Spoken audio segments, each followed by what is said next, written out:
ভারত ও বাংলাদেশের অভিন্ন নদী তিস্তা, যার উজানে রয়েছে ভারত। উজানে ভারতের একাধিক বাঁধ নির্মাণের কারণে পানি পাচ্ছে না দেশের উত্তরাঞ্চলের জেলাগুলো। আবার অতি বর্ষণের সময় ভারত গাজলডোবা ব্যারেজ ফ্লাডগেট খুলে দেয়, যার ফলে বাংলাদেশে ঘন ঘন বন্যা দেখা দেয়, যা ওই অঞ্চলের মানুষের জীবন জীবিকার উপর বেশ প্রভাব ফেলে। এ নিয়ে দুদেশের মধ্যে কূটনৈতিক টানাপোড়েনও কম হয়নি। বারবার বলার পরেও তিস্তার পানির হিস্সা বাংলাদেশকে বুঝিয়ে দিচ্ছে না ভারত। ভারতের সঙ্গে তিস্তা নদীর পানি বন্টন চুক্তি আটকে থাকার মধ্যে Teesta river comprehensive management and restoration project হাতে নেয় বাংলাদেশ।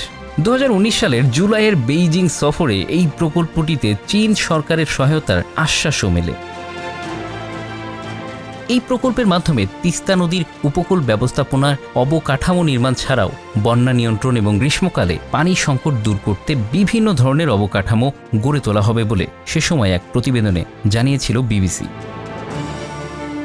যেখানে চীন ইতিমধ্যে $100 কোটি ব্যয় করে প্রকল্পের জন্য একটি সমীক্ষা সম্পন্ন করেছে।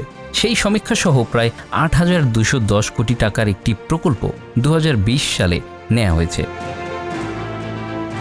এ অবস্থায় প্রকল্পটিতে যুক্ত হওয়ার আগ্রহ দেখিয়েছে ভারত সরকার। এর অংশ হিসেবে একটি কারিগরি দল শিগগিরই বাংলাদেশ সফর করবে বলে জানিয়েছে ভারতের প্রধানমন্ত্রী নরেন্দ্র মোদী। গত সপ্তাহে প্রধানমন্ত্রীর ভারত সফরের সময় বিষয়টি নিয়ে আলোচনা হয় বলে গণমাধ্যমে খবর আসে। সেখানে ভারতের পক্ষ থেকে বলা হয়, ভারত ও বাংলাদেশকে সংযুক্ত করেছে 54টি নদী। বন্যা ব্যবস্থাপনা, আগাম সতর্কতা, পানীয় জলের প্রকল্পের ক্ষেত্রে ভারত সহযোগিতা করছে। 1996 সালের গঙ্গা পানি চুক্তি নবায়নের বিষয়ে কারিগরি পর্যায়ের আলোচনা শুরুর সিদ্ধান্ত নিয়েছে বলে তারা জানান। ভারতের কারিগরি দলের সফরকে পররাষ্ট্রমন্ত্রী ইতিবাচক হিসেবে বর্ণনা করলেও চীনের অর্থায়নের ক্ষেত্রে এটা বাধা হতে পারে বলে মনে করছে কোনো বিশ্লেষক।